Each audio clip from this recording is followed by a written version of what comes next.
You were never broken, Claire. Someone needed you to believe you were.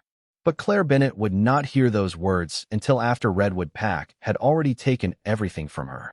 Tonight, beneath the pale winter moon, she knelt alone at the center of Moon Court, while nearly 300 wolves watched Dr. Samuel Reed lower the medical report in his trembling hands. The examination is conclusive, he said. Claire Bennett cannot produce an heir. Silence lasted barely a heartbeat. Then the whispers began. Barren. Unfit. Worthless. Claire kept her eyes forward. The ceremonial stone beneath her knees felt colder than the 28-degree air, but she refused to shiver. Across the courtyard, Ethan Cole stood beside the council platform, wearing the silver insignia of Redwood leadership. For 6 years, he had told Claire she belonged here. Now he could not even look at her. Victoria Hayes could. She stepped into the lantern light wearing a dark blue winter dress, her expression arranged into something resembling sympathy. No one questions Claire's kindness, Victoria said. But kindness cannot secure Redwood's future. Claire slowly turned toward her. Then say what you actually mean. A few people shifted uncomfortably. Victoria's smile thinned. An Omega who cannot continue a bloodline cannot fulfill the duty expected of her. Claire felt the words land, but she did not give Victoria the reaction she wanted. Instead, she looked at Ethan. And you agree? Ethan finally met her eyes. Regret lived there. It changed nothing. The council voted before the ceremony. Claire's breath caught. Before Samuel examined me? No one answered. That silence told her more than any confession could. An elder rose and read the judgment. Claire would surrender her Redwood insignia and leave Pack territory before sunrise. 24 years of belonging ended in less than 2 minutes. Ethan approached to remove the small silver wolf emblem from her collar. Claire lifted her hand. Do not. He stopped. She unfastened it herself and placed it in his palm. If Redwood no longer wants me, you do not get to make this look like I begged to stay. Ethan closed his fingers around the emblem. Claire stood. Her legs trembled, but her voice did not. She walked through the gathered crowd without lowering her head. Near the archway, Samuel suddenly called her name. Claire turned. The elderly healer hurried toward her, his face unusually pale. One moment. He took her wrist as though checking her pulse. His fingers froze. His eyes widened. What is it? Claire whispered. Samuel glanced toward Victoria, who was already watching them. He released Claire immediately. Nothing. But as he stepped away, a folded piece of paper appeared inside Claire's palm. She closed her fingers around it before anyone noticed. An hour later, carrying one canvas bag and wearing her warmest coat, Claire stood outside Redwood's northern gate. Snow stretched across the forest ahead. Behind her, the gates closed with a heavy final sound. Only then did she unfold Samuel's message beneath the moonlight. 7 words had been written in hurried black ink. Claire read them twice. Do not let them test your blood again. Claire kept Samuel's warning folded inside her glove as she followed the narrow forest road north, but every few minutes her fingers closed around the paper as if the answer might somehow change. Do not let them test your blood again. Snow had begun falling harder, covering her footprints almost as quickly as she made them. Redwood territory ended about 4 miles beyond the northern gate. Claire knew there was an old ranger station somewhere farther into the forest, but she had never traveled there alone. By midnight, the temperature had fallen below 25 degrees, and the canvas bag on her shoulder seemed heavier with every step. She tried not to think about Ethan. She tried even harder not to think about Victoria. Then she heard a branch snap behind her. Claire stopped. The forest became strangely quiet. She looked back along the trail. Nothing moved between the dark pines. Probably a deer, she whispered. She walked again. 30 seconds later, another sound followed. Footsteps. More than one person. Claire increased her pace. The footsteps did the same. Her heartbeat tightened. She left the main trail and moved between the trees, hoping whoever followed would continue north. Instead, 3 shadowed figures appeared through the snowfall behind her. Claire stopped beside a fallen pine. Who are you? The tallest figure stepped forward. His face was partly hidden beneath a dark hood. Come with us, Claire. Hearing her name frightened her more than seeing them. Who sent you? No answer. Claire backed away. Redwood banished me. If Ethan wants to speak to me, he knows where the gate is. One of the strangers looked toward the others. The girl must come back alive. Claire's breath caught. They were not wandering travelers, and they had not followed her to punish her. They needed her. That realization was somehow worse. Claire turned and hurried through the trees. The snow deepened around her boots. Behind her, the strangers followed without rushing, as though they already knew the forest would eventually stop her. It did. Claire reached a rocky clearing where a narrow creek cut across the trail. Cold water moved beneath a thin layer of ice, leaving no easy path forward. She turned. The three figures emerged from the pines. "Please," the tallest one said. "Do not make this difficult." Claire slipped one hand into her glove and touched Samuel's note. "Tell me why Redwood wants my blood." The stranger froze. That tiny reaction gave her the answer she needed. Samuel's warning mattered. Before Claire could ask another question, a deep growl rolled through the forest. Everyone looked toward the trees. Two silver eyes appeared first. Then an enormous black wolf stepped into the clearing, snow catching along its dark coat. It moved calmly between Claire and the strangers. No attack came. None was necessary. The three figures recognized something Claire did not. Their confidence vanished. Within seconds, they retreated into the forest and disappeared between the pines. Claire remained still, staring at the wolf. It turned toward her. Up close, it was larger than any wolf she had ever seen, powerful but strangely controlled. Then Claire noticed the way it favored one front leg. "You are hurt," she whispered. The wolf watched her carefully. Claire slowly removed her scarf and stepped closer. "You just helped me. Let me return the favor." To her surprise, it allowed her near. She gently wrapped the scarf around its injured leg, careful not to frighten it. When she finished, the wolf lowered its head toward her gloved hand, toward Samuel's hidden note. Its silver eyes lifted to hers, and Claire felt the unsettling certainty that this animal understood far more than it should. The black wolf stared at Claire's gloved hand for several seconds, then turned toward a narrow path hidden between the pines. It walked 10 yards before stopping to look back at her. Claire almost laughed from exhaustion. Of course. Why would tonight become normal now? A distant voice carried through the trees. The strangers were still searching. Claire grabbed her canvas bag and followed. The wolf led her nearly a mile through thick snow until an abandoned ranger cabin appeared beneath the trees. Inside, Claire found dry firewood, an iron stove, and an old cot. She managed to start a small fire while the wolf settled beside the door like a silent guard. "You know," Claire murmured, warming her hands. "Redwood spent 24 years teaching me not to trust strange wolves." The animal blinked slowly. "And somehow you are having a better night than they are." For the first time since Moon Court, Claire smiled. She offered it part of the bread from her bag. The wolf looked at the food, then at her, with such obvious disapproval that Claire almost laughed. "Fine. Stay mysterious." Exhaustion eventually pulled her toward sleep. She kept Samuel's note beneath her pillow. When morning arrived, pale sunlight spilled through the dusty window. Claire opened her eyes. The wolf was gone. A man stood near the fireplace wearing dark winter clothes, her scarf wrapped carefully around his left forearm. Claire sat upright. "Who are you?" He turned. Silver eyes met hers. The same eyes. Claire stared at him, then at the scarf. "You were the wolf." One corner of his mouth lifted. "That usually takes people longer. Most people probably have coffee first." His expression almost became a smile. "Adrian. Just Adrian?" For now. Claire did not like that answer, but she liked even less how calmly he seemed to study her. His gaze settled on the faint silver-gray marks visible near her wrist. "How long have you had those?" Claire pulled her sleeve lower. "Why?" "Because I recognized them." The warmth left her face. "From where?" Adrian stepped closer, then stopped several feet away. "May I look?" Claire hesitated before extending her arm. He did not touch her. He only examined the markings. "How long?" he repeated. "Almost 3 years." "What were you taking?" "Herbal medicine." Adrian's jaw tightened. "For what?" Claire hated answering. The shame Redwood had given her still followed the word. "Fertility. They said the treatment might help me have a child." Adrian became completely still. "Who gave it to you?" "The pack healers. Victoria usually brought the doses." Claire watched his expression change. "Why are you looking at me like that?" "Because those marks are not caused by fertility medicine." Claire's fingers curled. "Then what causes them?"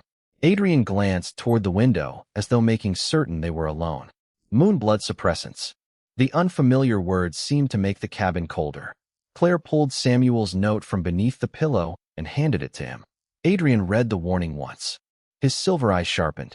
Your healer discovered something. What? Probably the same thing I just did. Claire stood. Stop speaking around it. Last night my pack told me my body was useless. This morning strangers followed me because of my blood. I deserve one honest answer. Adrian looked at her for a long moment. When he finally spoke, his voice was quiet. You do. He returned Samuel's note. Claire, someone spent 3 years hiding something inside your bloodline. Her heartbeat stumbled. Then the treatments never failed? Adrian shook his head. They were never treatments. Claire could barely form the question. Then I was never barren? Adrian held her gaze. No. His next words landed even harder. Someone needed you to believe you were. Claire stared at Adrian until the fire cracked softly behind them. If I was never barren, then what were they hiding? Adrian glanced toward the cabin window, where morning snow covered the forest in white silence. I know. Someone who can answer that better than I can. Claire folded Samuel's warning and slipped it back into her glove. Another mysterious stranger? A doctor. That is not especially comforting after last night. Adrian accepted the criticism without argument. Her name is Margaret Wells. She works at a protected outpost about 12 miles north. Claire looked at his bandaged arm. Can you make it 12 miles? Adrian glanced at her scarf wrapped around him. I was about to ask you the same question. They left shortly afterward. The storm had weakened, but nearly 6 inches of snow covered parts of the trail. Adrian walked beside Claire rather than ahead of her, slowing whenever the terrain became difficult without drawing attention to it. By late morning, stone walls appeared between the pines. 2 guards opened an iron gate the moment they saw Adrian. Their sudden formality did not escape Claire. Neither did the way Adrian silenced them with a glance before they could greet him. Inside, a gray-haired woman in a navy sweater approached. Adrian, you were expected yesterday. Her eyes moved to Claire and softened. I am Dr. Margaret Wells. Claire remained near the doorway. Margaret noticed. You control the examination, she said. If you want me to stop, I stop. Only then did Claire agree. Margaret examined the silver-gray marks on her wrist and asked about every herbal mixture she had taken during the previous 3 years. When Claire mentioned Victoria delivering many of the doses personally, Margaret stopped writing. Personally, almost every morning. Margaret exchanged a look with Adrian. Claire saw it. Please do not start hiding things from me too. Fair enough, Margaret said. She opened an old medical reference book and turned it toward Claire. On the page was a crescent moon surrounded by 4 stars. These markings are consistent with suppression of a moonbearer bloodline. Claire frowned. What is a moonbearer? A rare omega lineage. Their natural markers can remain dormant for years. Their bond responses are different from ordinary omega patterns, especially when they encounter a compatible royal bloodline. Claire looked toward Adrian. He had gone very still. Margaret continued. Decades ago, some packs tried to control moonbearers because of the unusual strength of their lineage. Royal law eventually prohibited forced testing and bloodline suppression. Claire's stomach tightened. So someone broke royal law just to make me look infertile? Possibly. Margaret's expression became more serious. But that may not have been their real goal. She prepared a small testing kit, then paused. I need a blood sample to confirm this. Only with your permission. Samuel's warning flashed through Claire's mind.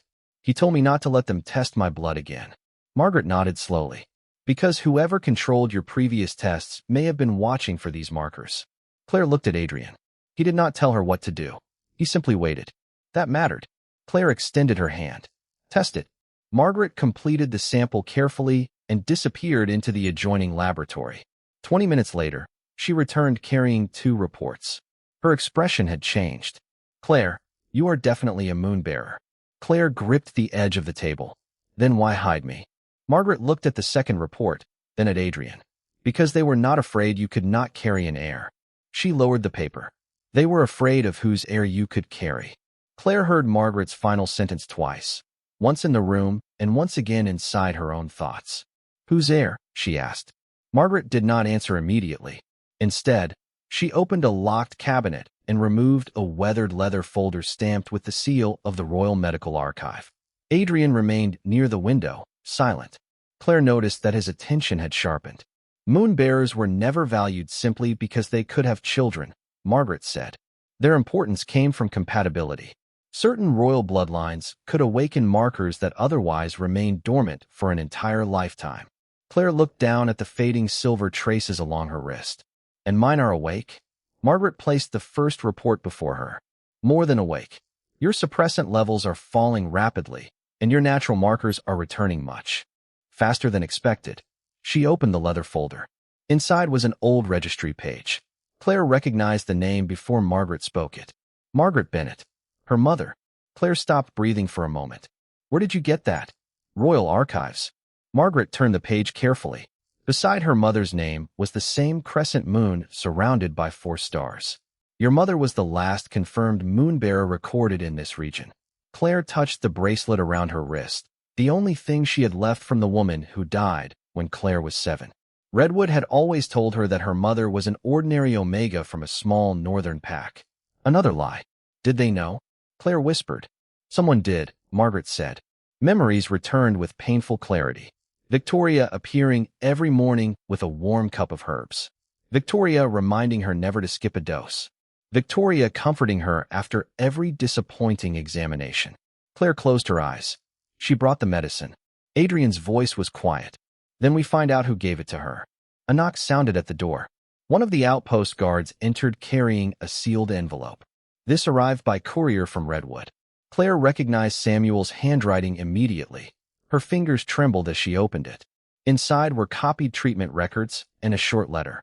Samuel explained that after the Moon Court examination, he had compared Claire's newest blood reading with archived results. Several numbers had been altered. He had not understood the pattern until he discovered a restricted suppressant code hidden beneath the fertility prescriptions. His final sentence made Claire's throat tighten. I am sorry I discovered the truth one night too late. Margaret spread the copied records across the table. This confirms deliberate suppression.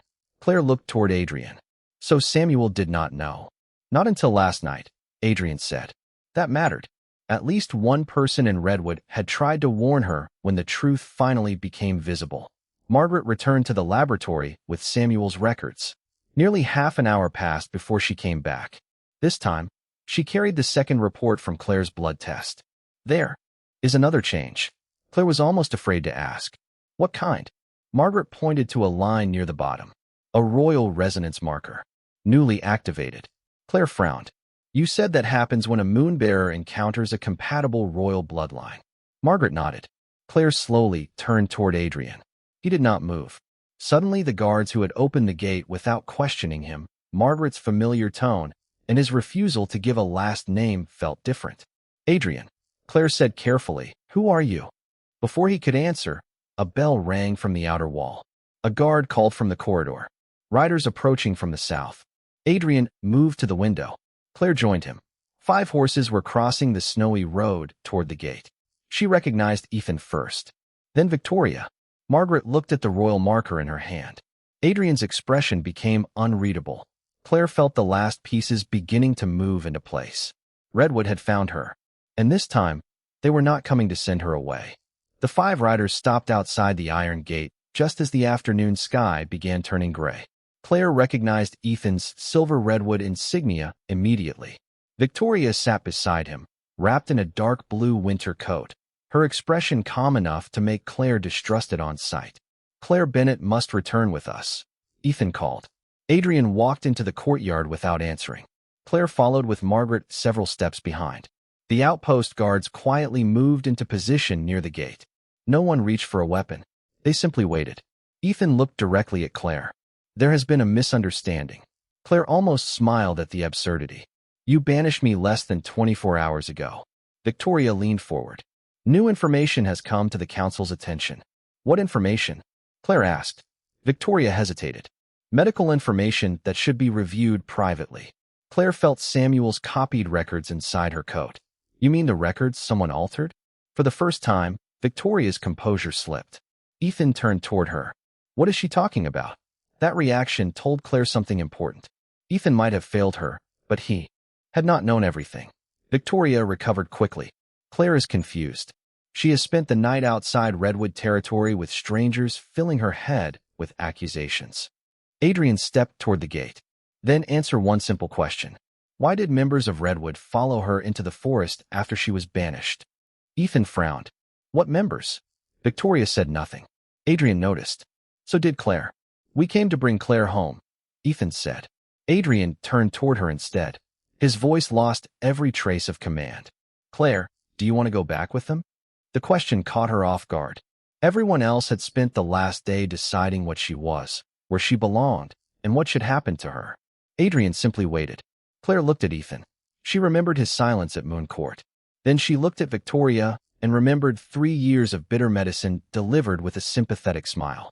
No, Claire said. The word came easier than she expected. Adrian nodded once. Then you are not going.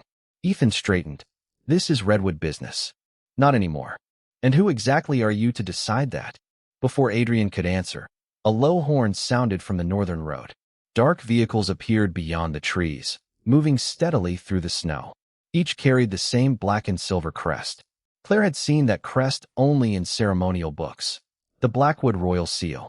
The convoy stopped outside the compound. A uniformed captain stepped out, entered through the gate, and bowed his head before Adrian. Your Majesty, the royal escort is ready. Claire forgot the cold. Ethan immediately lowered his gaze. The Redwood guards followed. Even Victoria went pale. Claire stared at the man beside her. Adrian Blackwood. He turned toward her. Yes. The Alpha King. Yes. She thought of the black wolf beside the ranger cabin, the man carrying her bag through the snow, the stranger who had never once ordered her to trust him. You could have told me. I should have. There was no excuse in his voice. I wanted you to decide whether you trusted Adrian before the crown made that decision harder. Claire did not know whether that made her less angry, but it made her. Understand. Margaret appeared at the doorway holding another report. Her expression was tense. Your Majesty, I repeated Claire's blood analysis.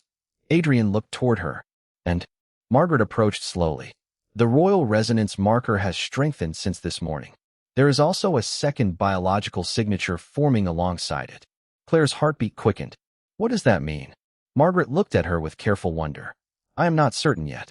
I need to run one final confirmation. Victoria stared at the report with unmistakable alarm. Claire saw it. Adrian saw it too. Margaret lowered her voice. Whatever Redwood was trying to suppress, Claire, it has fully awakened. By sunset, the Royal Moon Court had been summoned under emergency order, and Claire stood beneath the towering windows of Blackwood, keep wondering how her life had crossed such an impossible distance in less than 2 days. Yesterday, Redwood had made her kneel while they decided her worth. Tonight, representatives from 7 neighboring packs sat in silence while Claire stood on her own feet. Adrian occupied the royal platform, dressed now in the black ceremonial coat of the Alpha King. Yet when Claire entered, he did not summon her beside him. He simply met her eyes and let her choose where to stand. She chose the council floor beside Margaret. Ethan and Victoria waited across the chamber. Then the doors opened again. Samuel Reed entered carrying a leather case. Claire released a breath she had not realized she was holding. Samuel bowed to Adrian before turning toward her. I am sorry, Claire. She studied his tired face. Tell them what you found. Samuel opened the case and placed 3 years of copied medical records before the council. The fertility reports were altered. Claire's original readings contained markers that were deliberately removed from later records. I discovered the discrepancy only after examining her at Moon Court. Ethan stared at Victoria. You told me every treatment was approved. Victoria remained composed. Because that is what the healers told me. Samuel shook his head. Several prescriptions were authorized using credentials belonging to a physician who retired 4 years ago. A murmur moved through the chamber. Ethan's face changed. For the first time, Claire saw not defensiveness, but realization. Margaret stepped forward. My examination confirms prolonged moonblood suppression. Claire Bennett is a moonbearer. The room fell silent. Victoria's hands tightened at her sides. Adrian spoke from the platform. Who ordered the suppressants? Samuel looked toward Victoria. I cannot prove who gave the first order, but the distribution records show who collected most of the doses. He placed another page on the table. Victoria Hayes. Ethan closed his eyes briefly. Victoria's calm finally cracked. You are all pretending Claire is some innocent victim because the king found her in the snow. Claire felt the old shame try to rise. This time, she did not let it. Then explain the medicine. Victoria looked at her. You have no idea what your bloodline could have done to Redwood. Then tell me. Victoria said nothing. Margaret's assistant suddenly entered and whispered something into her ear. Margaret's expression sharpened. There is another problem. Someone accessed Claire's confidential test results from the outpost communications room before we departed. Adrian stood. Which results? Margaret looked toward Claire. The second biological signature. Claire felt the chamber tighten around her. Victoria laughed once, softly. Too softly. Perhaps everyone should stop protecting her from the truth. Margaret turned. How do you know what the result says? That question changed everything. Victoria realized her mistake a second too late. Ethan stepped away from her. Adrian descended one step from the platform. Answer, Dr. Wells. Victoria looked around the court, searching for somewhere to place the blame. Then she fixed her gaze on Claire. Fine. Ask your precious moonbearer what else they discovered in her blood. Claire looked at Margaret. What is she talking about? Margaret held the final report against her chest. I wanted to confirm it before telling you. Have you confirmed it? 3 times. Claire's pulse quickened. Then tell me. Margaret approached and placed the report in Claire's hands. Claire read the first line, then the second. Her breath stopped. A newly formed life signature had been detected within her moonbearer bond. Claire looked up, stunned. That cannot be possible. Margaret's voice softened. Under ordinary biology, no. But this is not an ordinary pregnancy pattern. Across the chamber, Victoria spoke with bitter certainty. Yesterday she was supposedly barren. Now we are expected to believe this. Adrian did not answer. He looked at Claire, then at Margaret. Margaret gave the smallest nod. And slowly, as if one final mystery had just become clear, the Alpha King smiled. Adrian's smile held no triumph. It was the quiet expression of a man watching an impossible answer finally make sense. Claire stood frozen with Margaret's report in her hands while the entire moon court waited. Victoria broke the silence first. This is ridiculous. Yesterday Redwood's healers declared her barren. Now a royal doctor expects us to believe a child appeared because of some forgotten bloodline. Margaret turned toward the council. What Claire carries is not following ordinary human biology. The moonbearer records describe a rare phenomenon known as moon heir activation. A dormant moonbearer who encounters a fully compatible royal counterpart can experience an immediate bond awakening. The first sign is royal resonance. The second is the formation of a new life signature within that bond. Claire looked down at the report. You knew this could happen? I knew it had happened centuries ago, Margaret said. I did not believe the ability still existed. Ethan stared at Claire, then at Adrian. You are saying His Majesty caused the activation? Margaret nodded. The timing matches their first encounter. More importantly, the signature does. She placed another document beside Claire's report. The Blackwood royal line carries a hereditary lunar marker found nowhere else in the kingdom. I compared that marker against Claire's sample 3 separate times. Victoria stepped forward, and Margaret met her gaze. It matches. A wave of whispers crossed the chamber. Claire barely heard them. Her attention remained on Adrian. When did you know? She asked. I suspected when Margaret found the royal resonance marker, he said. I knew only after she confirmed the second result. Why did you not tell me immediately? Adrian descended from the platform until only several feet separated them. Because you had just escaped people who spent years deciding what your body meant for your future. I would not make another decision for you simply because I wear a crown. Claire felt something inside her loosen. All her life, power had meant someone else speaking first. Adrian possessed more power than anyone in the room, yet he waited. Victoria shook her head. This changes nothing. Redwood raised her. Her bloodline developed under our protection. Claire turned toward her. You called it protection when you gave me suppressants? Victoria's expression hardened. We protected Redwood from what your bloodline could attract. Ethan stared at her. You knew? Victoria said nothing. That silence was confession enough for him. Adrian looked back at Claire. There is one detail the court has not yet heard. He paused. But it belongs to you. Claire understood. You are asking permission? Yes. No king had ever sounded less like a king. Claire looked around the chamber. Yesterday, people had whispered that she was worthless. Tonight, those same assumptions were collapsing under the truth they had tried to bury. She met Adrian's eyes and nodded. Tell them. Adrian turned toward the council. Claire Bennett was never barren. Her natural moonbearer markers were deliberately suppressed for 3 years. Then he looked back at her, and the severity in his face softened.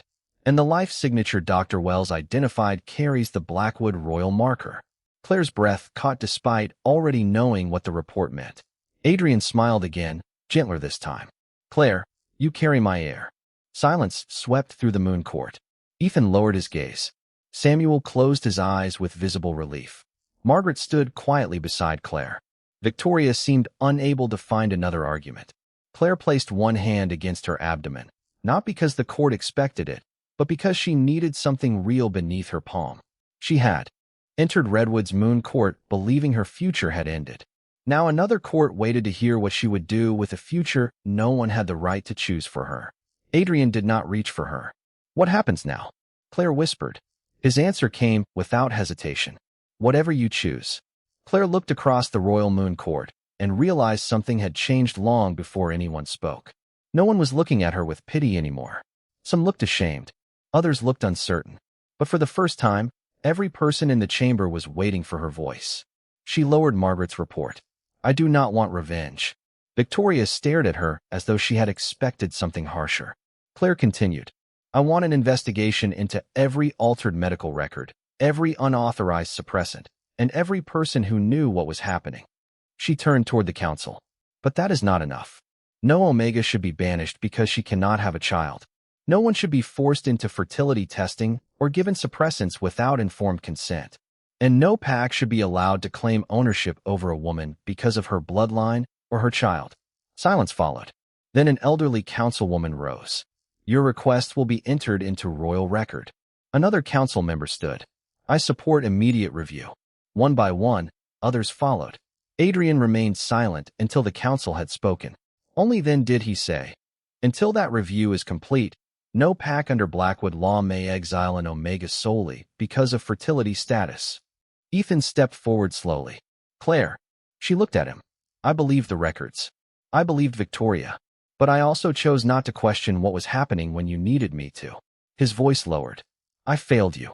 Claire felt the old part of herself reaching for the apology she had wanted for years. Strangely, she no longer needed it to become whole. Yes, she said. Ethan looked down. Claire did not forgive him. Not yet. Forgiveness, she realized, was another choice that belonged to her. By midnight, the hearing had ended. Samuel's evidence was secured for investigation, and Victoria was removed from any authority over Redwood Medical Affairs while the Royal Council reviewed the case. Claire stepped onto a high balcony overlooking Blackwood Valley. Fresh snow covered the rooftops below, and the eastern horizon had begun to lighten. Adrian joined her quietly. He carried a small silver insignia shaped like a crescent moon. Claire recognized it from royal history books. The Luna insignia, she said. Yes. He placed it on the stone railing rather than offering it directly. Claire looked at him. Is everyone expecting me to wear that now? Probably. And you? Adrian glanced toward the silver emblem. I am expecting you to decide whether you ever want to. Claire studied his face. Do you want a Luna, Adrian, or the mother of your heir? His answer came easily. Neither, unless you choose me first. The first sunlight touched the distant mountains. Claire looked down at the insignia, but left it where it was. What if I need time? Then you take time. What if the kingdom gets impatient? A faint smile reached his face. Then the kingdom learns patience. Claire laughed softly. She did not take the Luna insignia. Instead, she extended her hand. Adrian looked at it before gently placing his hand in hers. No ceremony. No command. No council deciding what the moment meant. Just a choice. Claire turned toward the sunrise and felt something she had not felt when Redwood's gates closed behind her. Peace. She had spent years believing her worth depended on what she could give a pack. Now she understood that dignity was never something they had possessed the authority to grant or remove. Beside her stood a king powerful enough to command thousands, yet wise enough to let her choose her own next step. And somewhere beyond the snowy valley waited a future that finally belonged to her. If Claire's journey reminded you that true strength can be gentle and that no one else gets to decide your worth, like this story, share it with someone who believes in second chances, and subscribe to the channel for more stories of courage, destiny, and love.